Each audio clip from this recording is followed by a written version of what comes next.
Hey, camera's working. Was able to unmute myself. Already off to a much better start than Wednesday morning.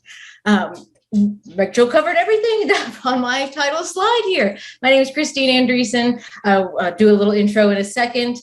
We have seen, or we've had the opportunity to see and participate in so many wonderful presentations over the past 2.5 days.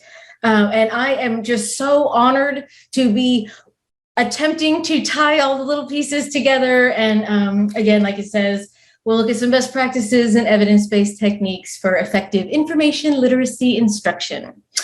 So without further ado, nope, now I'm in Zoom. Yes, all right. So yes, Christine Andresen, I'm a research and education informationist here in Charleston at the Medical University of South Carolina. I have been working in academic libraries for 15 years. I just had to update that. I can't believe it's been that long. And 10 of those 15 years have been working in the health sciences disciplines. And I have hit all levels of students and all levels of instruction. And that single one shot up to the dream, or at least my dream, of actually accomplishing the fully embedded librarian piece. To accomplish my dreams, you know, a little bit of background, just a little bit.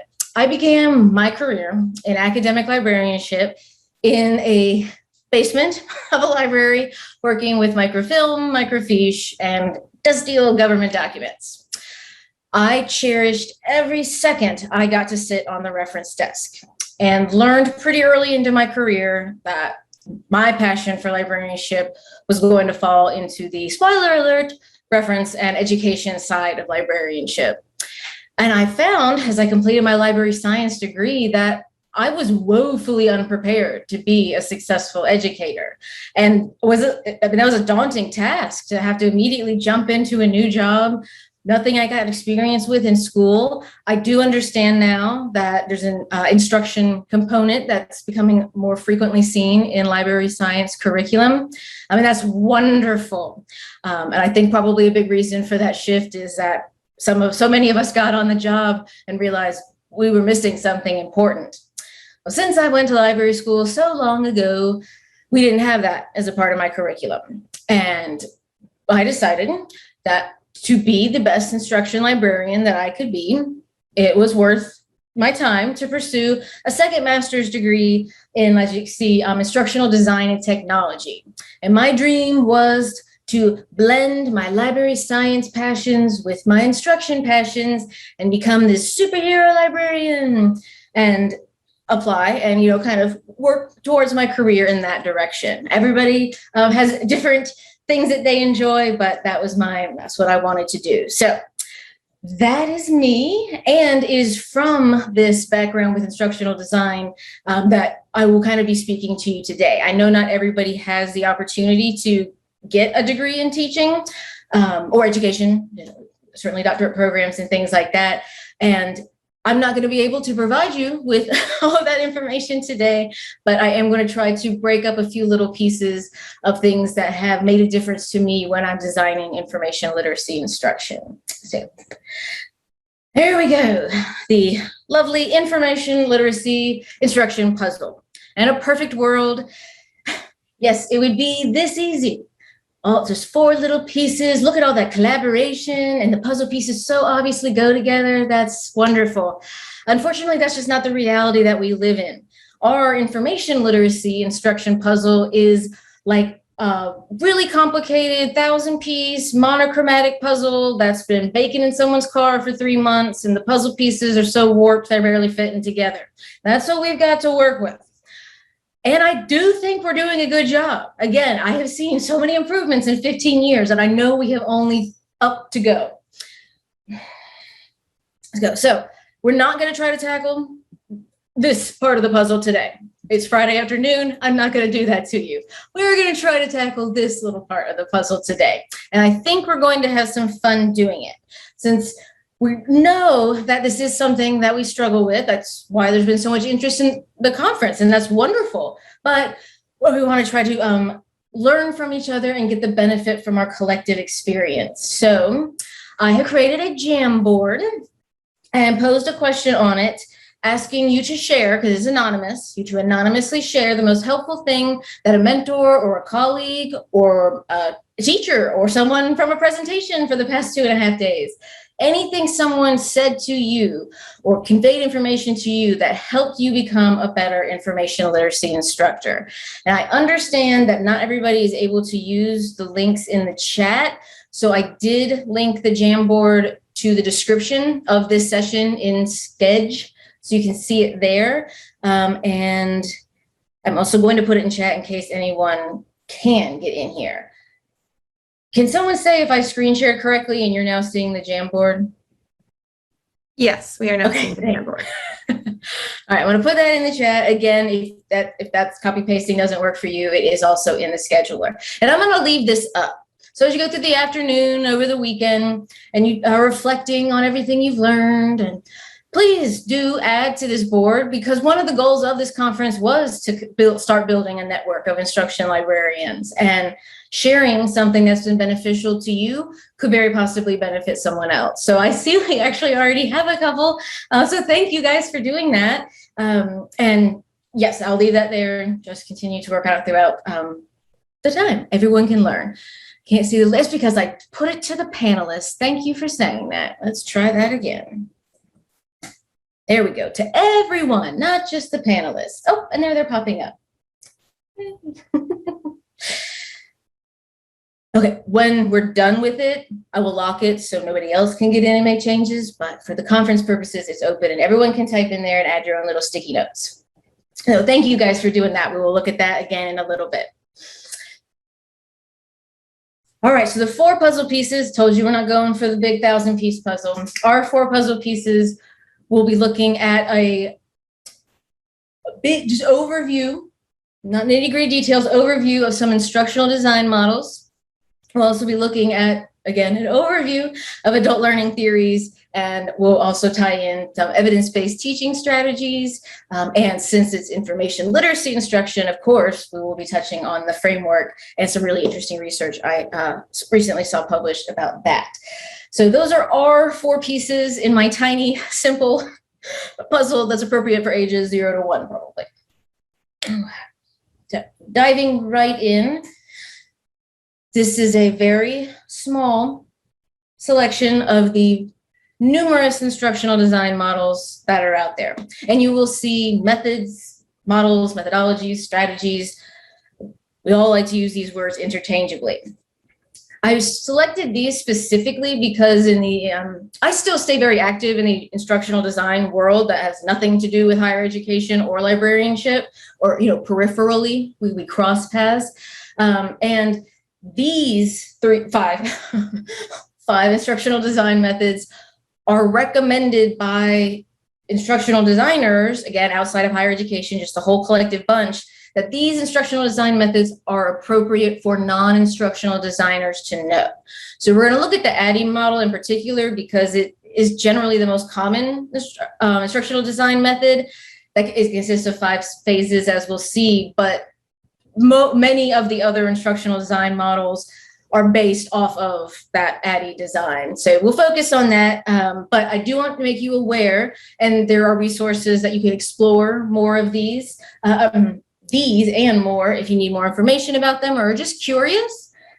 So we'll jump to the UBD here in the middle, which is understanding by design. And you also may have heard a phrase called backward design, and that those are used interchangeably for UBD here. So the gist of this, again, we're following the same similar things that we'll see in ADDIE, but the UBD model only has 3 steps, and it's pretty logical. I imagine you're all using instructional design models. You just might be aware of which one you're taking advantage of, or ones you're taking advantage of. But you start with identifying what you want the students to be able to accomplish. What are your expectations, your learning outcomes, your learning objectives, all of those different phrases that I'm sure we use. Actually, I saw a variety of those phrases in most of the presentations I was able to attend in our conference. So we can see that this putting those objectives right up front is a common model that's used. After you figure out what you want the students to learn, naturally the second step is figuring out what you want to teach, how you want to teach them that, and then how you want to assess whether or not they've learned it. So some of these models break that up into multiple steps. UBD says, nope, just do it at once. And then lastly, make your plans and then implement it. Put what you have created into practice. And it kind of repeats over and over and over again. And every kind of instructional style can fit into these design methodologies. So it's not trying to force you into doing a particular type of instruction. It's relying on your own creativity and experience to build whatever instruction you want. It's just giving you a model to follow. So building off that, I'm just going to touch briefly on design thinking because it has a very unique piece that some of the other instructional design models don't have. And based on some of the histories I've gotten from people, this may be an approach that kind of speaks to you. The big piece in design thinking that's missing from some of the others is empathy. The design thinking model basically asks you to become an ethnographer so that you can truly understand your learners' experiences and motivations and use that to help your design instruction. So that's a unique piece of the design thinking model. Finks down here in the bottom also has a unique piece. He has 6 components, so it's similar to the ADDIE model in terms of the flow. But the basis of what Fink's model has proposed is that the only way to truly accomplish learning is for a change to occur inside the learner. And so to accomplish this in his steps of his model, or his or her model, Fink proposes that there's more of a human dimension. We saw empathy with design thinking. Fink took that a little farther. We want to see our learners as humans and their relationships and figure out how that affects their learning and their personal perspectives, which of course they'll bring to whatever learning experience you put up. So we'll probably find in a couple of slides that Fink's instructional design theory actually incorporates a lot of the adult learning theories that we'll see in a little while. So it kind of started to bridge the gap. And then the ARCS model, which is the attention, relevance, confidence, and satisfaction. This approach is focused around learner motivation. As I know I've heard in other sessions, if you were able to attend them, and we will again just quickly refresh on in a little bit, adult learners need to understand why the instruction, the content is relevant, grab their attention so that they can stay with you and be engaged, build that confidence that comes from understanding their own likelihood of success, and then some satisfaction. And satisfaction can be defined as anything from just giving praise, or sometimes it's internal satisfaction, and that's great too. Or you can do something fun, like when you're gamifying your instruction, if anyone's going to try to tackle that. I have here, I don't know if you can see it in the camera, but I have here the trophy that I won, or my team won, because it's a team effort. We did a scavenger hunt, and they actually gave us a real trophy prize. So everybody got one, and that was immensely satisfying, especially to be able to, throw it in everybody else's face. We could never do that. I said we spend just a second on ADDIE because it is kind of the, spine, I guess, of all the most of the other instructional design models. And again, I have a pretty good feeling that you all are doing these pieces. It's just not structured in a way that follows an instructional design model. Because with phase 1, you're just analyzing what are you being asked to make sure the students learn. Find out what their needs are. In a perfect world situation, you can even find out what they already know. That's nice. Doesn't always happen, but that's nice. And you use everything that you get, usually from the instructor in our cases, but you could also reach out to colleagues and see if they have any feedback they could give you to help you analyze what you're being asked to do. And that jumps into the design phase, which is where you design your learning objectives, what instructional strategies you want to employ, the instructional content that you're going to want to get across.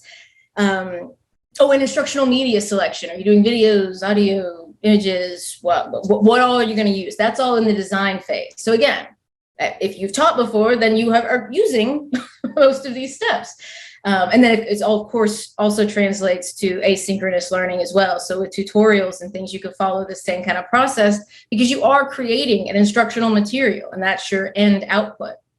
So once you've designed it, it jumps straight into development, and that is taking it from the design phase to here it is. If we go the asynchronous tutorial example, this is me putting all the content and instructional media and things I devised in the design phase into LibWizard or Guide on the Side or any of the other wonderful tutorial softwares and technologies we've had some conversations about during this conference. So development is actually taking your design and bringing it to life, which again, you all will be doing, or we already do. So that's fine. And lastly is evaluation. The one thing I want to say, implementation. I always skip that one because it's implementing the instruction.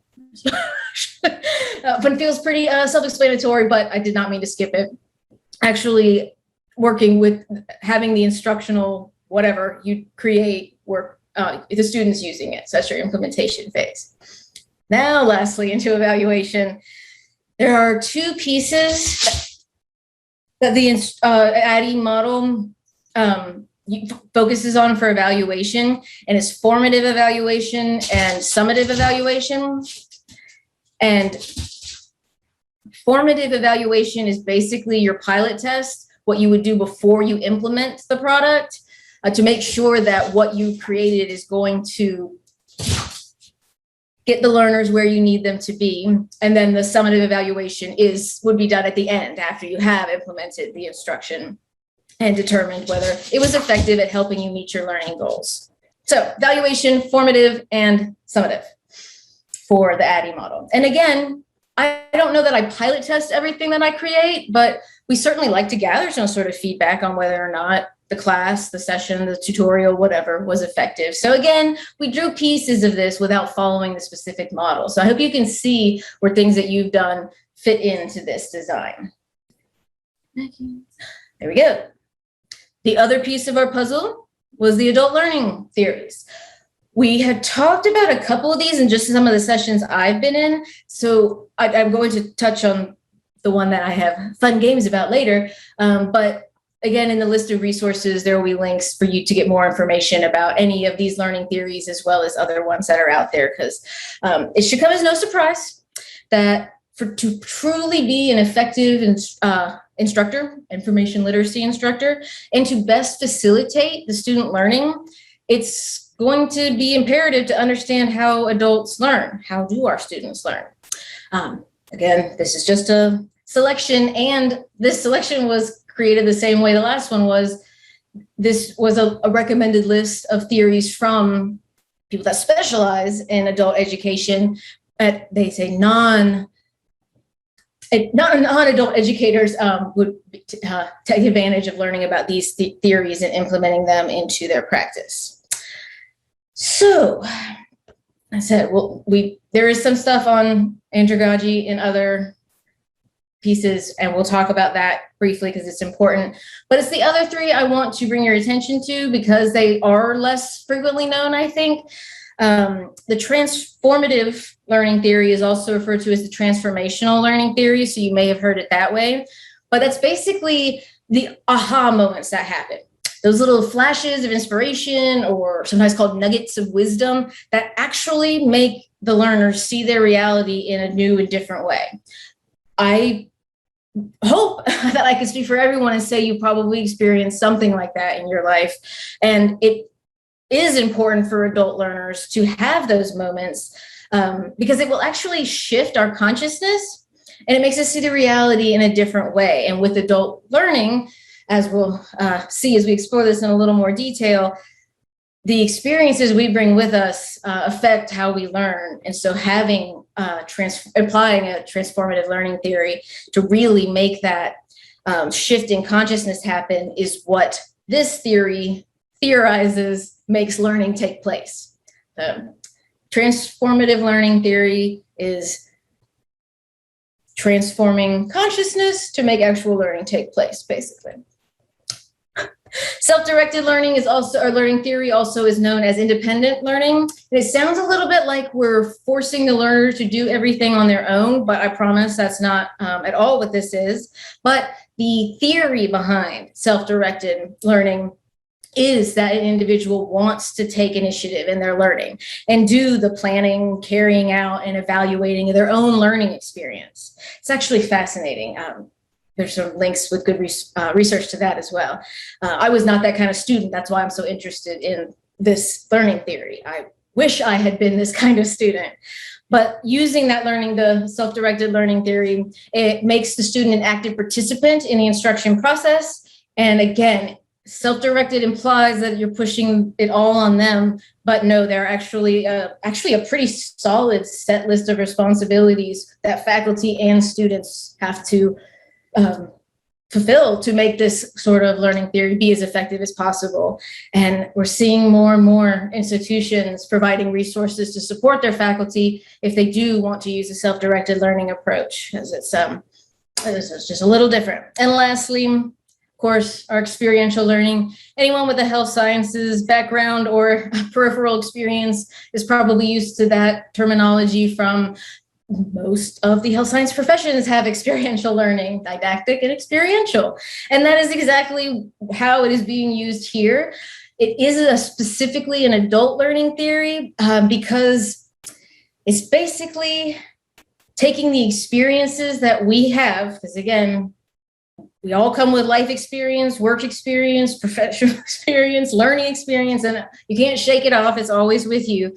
But taking those experiences and bridging them with the new content, the new learning that you're trying to do in a way that transfers the knowledge. So I think I said that in a terrible way. Well, ultimately, we have ample evidence to show that no amount of textbook learning is ever going to be as effective for adult learners than actually doing it or experiencing it. And that is where the experiential part comes from. So there's steps to this one too. There's steps to the instructional design models and to the learning theories. But essentially, the experiential learning calls it concrete experience. And a good example for that is just simulations. And simulations are a wonderful way to learn. And as a non-health science example, we'll just talk pilots. Before a pilot gets up in the air in a plane, they do hours and hours and hours of simulations before they actually get up there. That is experiential learning in the concrete experience stage. So it does piece together. This is well beyond higher education. It's well beyond information literacy, and it's beyond higher education. This type of learning is very beneficial for adults. Some of you may use case studies in your classes. That is a technique for experiential learning. So again, you may already be using some of this without knowing where all it ties in. So that I could go on for hours about experiential learning, but we won't do that to you. We will remind everybody or refresh everybody's memory about andragogy or andragogy or andragogy or andragogy. But Mr. Knowles gave us these six ways that adults differ from children in terms of learning. These are not in order. These are just 6 ways. You will also see different terminologies for these things depending on which list that you go to look at. So the definition, I think, means a little more. The first way, one way adults differ is that they have a need for knowledge. That's more than that, though. They need to know why they need to learn this. Why do I need this knowledge? So it's not just they have a desire for knowledge, that kind of comes later, but they need to know why they need to know what you're trying to tell them. And that I think we do in giving them context, and we're in information literacy instruction classes. Because it would be useless to stand up front and be like, yep, here's how you search in EBSCOhost without telling them what they would be doing that for, what they're getting out of it, how it helps them with assignments or anything like that. So again, even without knowing the pieces of the terminology, I think we're still doing these things. Same with motivation. Whereas children do tend to be more externally motivated. You saw my reaction to the trophy. It's not always, it's not always true. But adults in general are driven by internal motives. And I see this with some of the students that I work with now, these days. Just they have this, I don't know, sometimes they ask it out loud, sometimes it's just a look on their face. That's what's in this for me. Like, what am I gaining out of this? Why should I be motivated? Because again, in adults is coming internally. Should I be motivated to listen to what you're saying and try to transfer the knowledge you're trying to give me? And kind of going hand in hand with that is willingness. I think many of us could relate to this in one of my favorite one-shot instruction sessions. This is probably from about 15 years ago, and it stuck with me this long. Nobody was paying attention. And I mean, even the teacher was like chatting with the students instead of listening to me up there rambling on about my spiel. There was no willingness to learn there. Now, was I being an effective educator? No. And there are always things to improve. But with adult learners, some of that is internal, just like the motivation. They have to be willing to do this. Whereas children, any of you that have children, they're going to school, they're going to learn their multiplication tables. If they still teach that, I hope they do. But the willingness is less important for children, but it's imperative for adults. The foundation experience piece, I said this several times, everything we've experienced in our lives, we bring with us into the next thing. So adults have a much richer, I think, a mountain of experience than a child is going to. So it's an extra challenge for instructors to kind of get through all of that experience and help the students, what do they say, synthesize, analyze, rationalize the new content you're presenting with everything in their experiences. And fortunately, a lot of this is internal. So they help with this, with their motivation and willingness, but the foundation and experience is an important piece, as I will see in a little bit. But yes, adults are self-directed. That's also why the self-directed learning theory is gaining some traction. Many adults want to be learning. They want to take control of their own education. And that is something to consider as we're designing our information literacy instruction. And lastly, an orientation to learning. That's kind of meaningless to me. So how I think of it is what we said earlier with experiential learning. Adults learn better by doing. Again, plenty of evidence in the research to show this is the case. Reading a textbook is not the same as doing some sort of task-based activity or task-oriented activity. So these are the kind of pieces of things to keep in mind as you're planning what sort of instructional opportunity you're going to offer your students. That's good. All right, moving right along. Yes, evidence-based teaching strategies. This is what that means.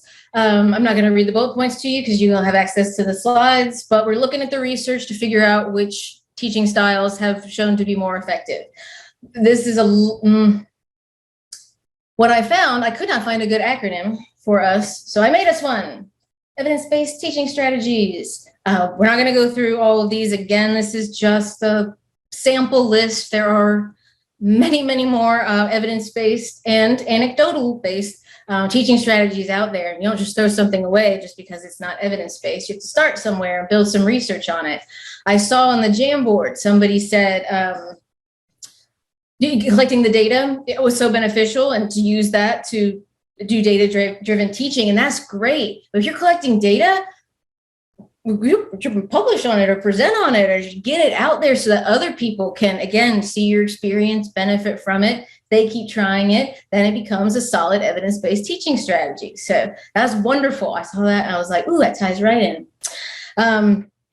But just really briefly, clear lesson goals. We talked about that with setting those learning objectives. Again, you can hopefully starting to see how all these are interconnected in our puzzle.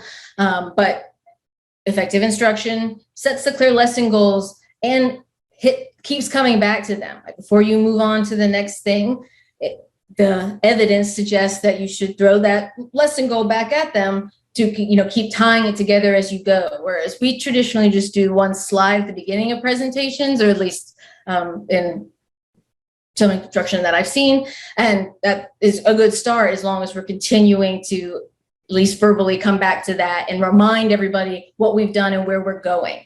Those are the clear lesson expectations, what you want them to know and what you want them to be able to do. Show and tell. I hope that elementary schools still do show and tell, because this is exactly that. This is telling is sharing information about something, and showing is modeling how you would do it. This is a situation where you cannot practice the do as I say, not as I do approach. This is do as I say and as I do. And again, it's just reinforcing that. You told them how to do it. Now you're modeling how to do it and just reinforcing that teaching. Check for understanding. I think at the very least in instruction, we usually have a moment that says, did everybody get that? Or what did I just click on? And you gauge the audience to try to check for understanding. In the evidence-based strategies, it's a whole lot more formalized. Again, not locking you into something, but incorporate more, I'm trying to think of some non-higher education examples. I don't know if they still do this either, but at some point in school, we had to like put our heads down on the table, and they would make us like put our hand up if the answer was this, or do the thumbs down if the answer was the other thing. And it was anonymous because no one was looking, but that was a way that was actually employing a check for understanding in some cases. So that's the kind of thing that you can do. And there's certainly challenges in online instruction. I can easily look around a classroom and say, oh, Katie, yeah, you answer my question right now. So to get around that, you can use a random number generator or an online name picker where you load like the roster into it and it will just randomly pick a person. I have learned that it's not a good idea to say you in the blue shirt. People don't like that, wishing they chose other clothes that day. We don't want to put them in a situation where they're uncomfortable. But the nice thing about doing the random approach is that for any future encounters you have with the students, they might be expecting that and pay better attention because they're ready to answer if you happen to randomly select them to answer. So that's fun. The last one I'm going to touch on here is the graphically summarized new learning, because I think that is one of the most meaningless things I've ever seen. All they're trying to say with that is to get the learners to create some sort of visual representation of the content that you're creating. Venn diagrams, we all know Venn diagrams. Yeah, that is a kind of graphical summary of the content you have created. But concept maps, mind mapping, flow charts, or those hierarchy things people make, all of that is a graphic way to summarize the new content that you showed them.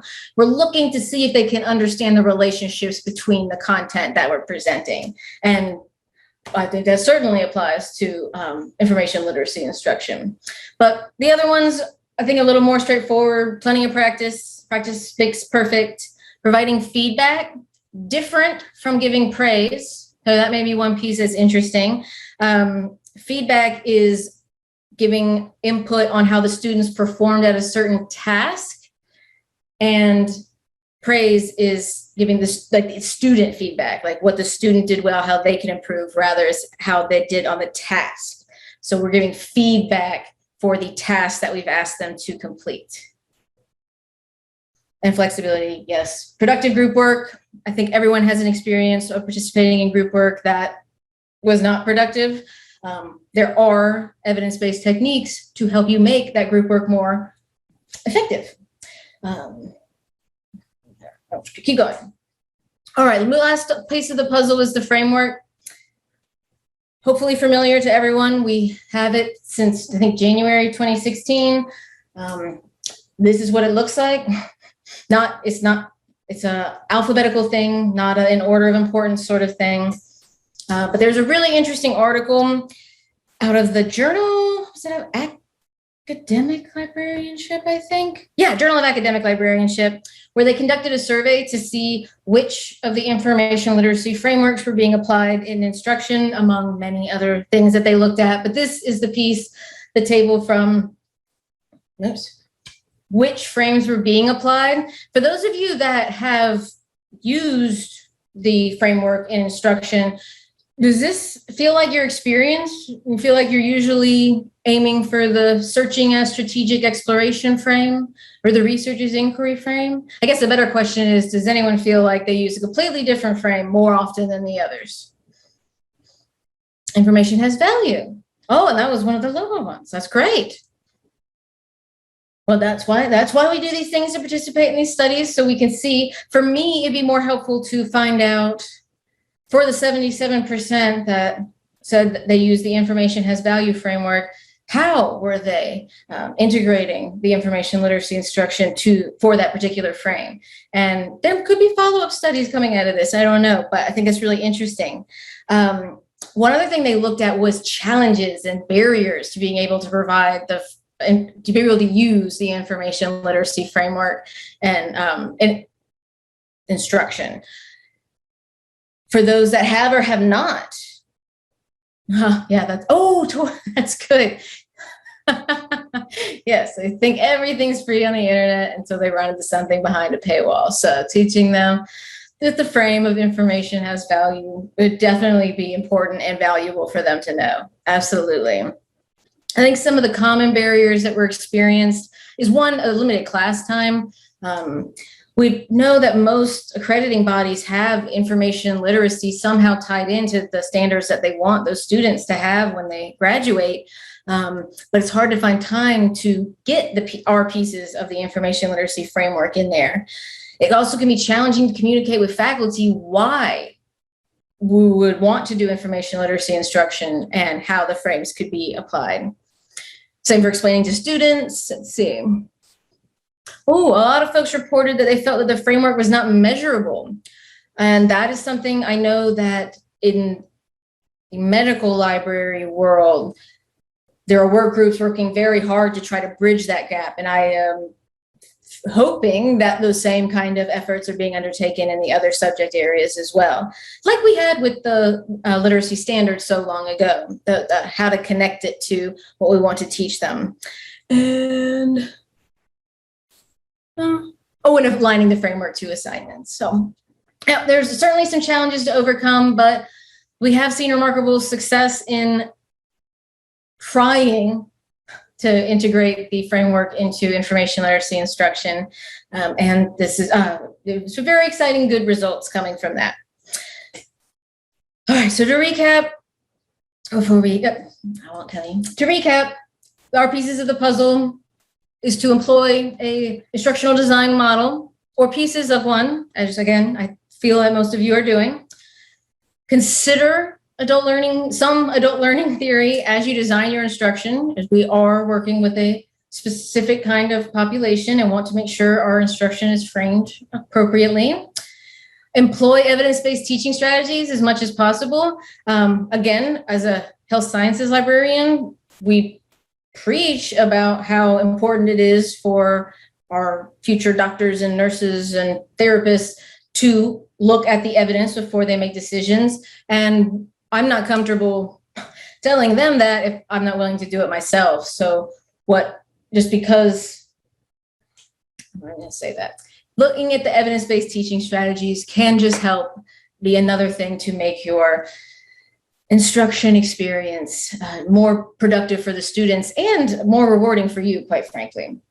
And then again, because it's information literacy, our fourth piece is the ACRL framework. So an extra challenge for us is that depending on the instructional situation you're in, and I'm specifically talking about the information literacy instruction situation you're in, some of these models and theories and strategies could change class to class, semester to semester. How can I say this? Instruction in general should be an iterative process. There's always room for improvement. What works with one group of students this semester might not work with the different group of students I see next week. There are always ways to revise what you've done and make improvements. So one of the things I hear all too often, and I'm sure this is not limited to librarianship, but I hear, oh, it's fine, we've always done it that way. We'll just keep doing it because that's easiest, and it is, because it's already ready to go, and we all have so many other pieces of our job that is tempting to just take the easy thing that's already available rather than take the time to maybe not necessarily start from scratch, but start from a template you have and make revisions as you go. So I was thinking that one of my next projects could be to use the transformative learning theory, because I really like to trigger some of those aha moments, and then think significant learning model. Because there is a human component to this. And I hate the thought of anyone thinking that having to revise your instruction is some sort of like punishment, that, oh, I did this badly because, so the students didn't get it. That's terrible. And I have to go back and do it again. That's not why we want to be revising instruction. We want to be revising instruction because we always want to improve and make the experience better for the students. And this just kind of happens, we try to do it every time, but this also just happens throughout time. About 6 or so years ago, all of a sudden I kept seeing all these presentations where librarians were talking about metadata or subject headings as tags from like Twitter and other social media stuff that I don't use.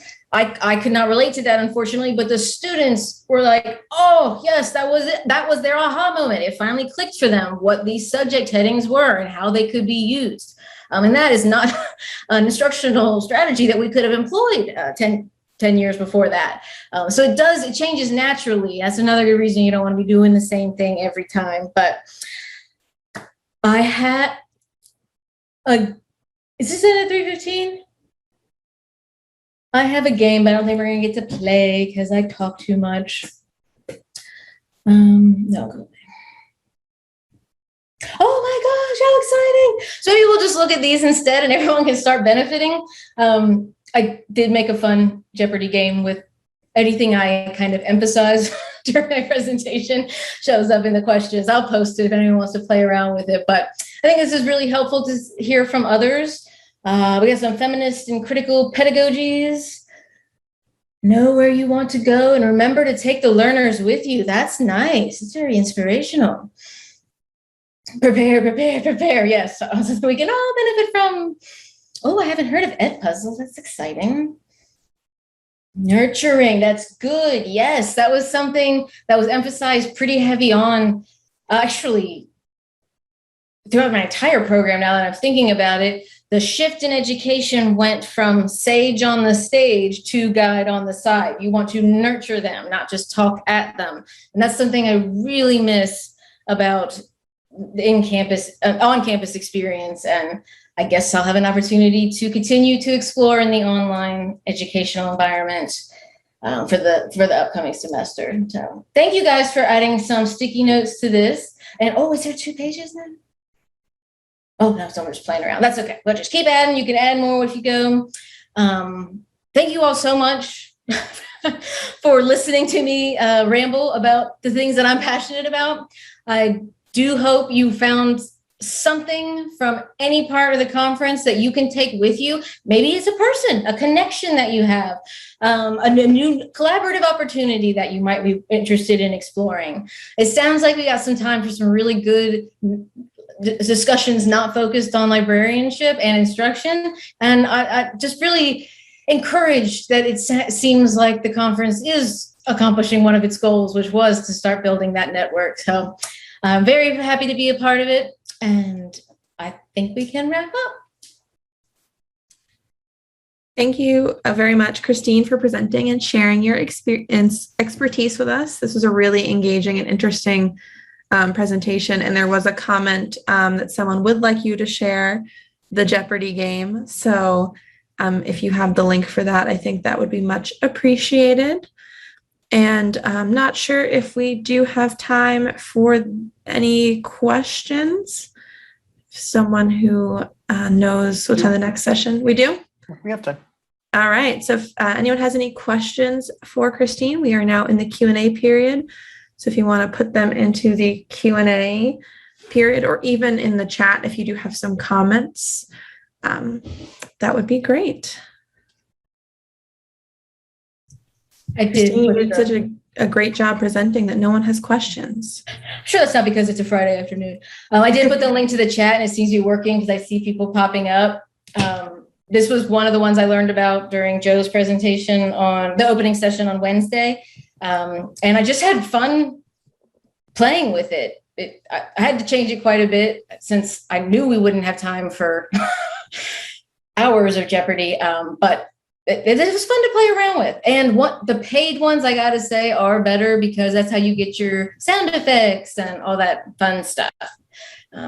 But it is a Creative Commons license and very easy to copy over if you want to make your own. So feel free.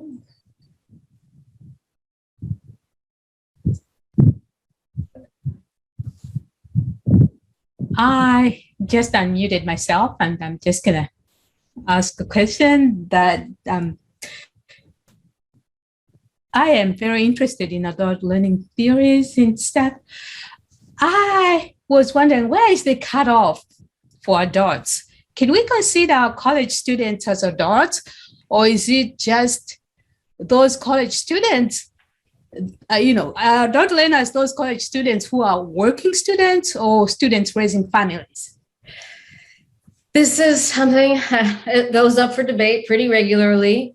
With those of us working at higher education institutions, we likely have a mix of what they would say is a child versus an adult. So being aware of the pedagogical techniques could also be beneficial, since in some situations you are, and to be the best effective educator you can be, you would want to bring some theories from the pedagogical and the andragogical piece. It is one of our great challenges. And I've had some really interesting conversations with at the dean and provost level, where they feel if the students fall into the child or adult learning category. So this is really something that would encourage you to engage in conversation with your non-librarian faculty. They've been working with students just like you do, and usually get to see them a lot more often than we do. So they will have interesting takes on the students. And if you're using any of the instructional design models in that analysis phase where you're gathering information about what kind of instruction, what instructional need that you are filling, that can be a question that you ask the faculty in a polite way, not are these kids or these adults? How do I need to frame this? I'm sure there's a professional way to inquire. And there is some misinformation and just general confusion about there being two different kinds, the pedagogical and the andragogical. And that could be an educational opportunity that you get to educate someone that doesn't know. That isn't a helpful answer, but it is a good conversation to have.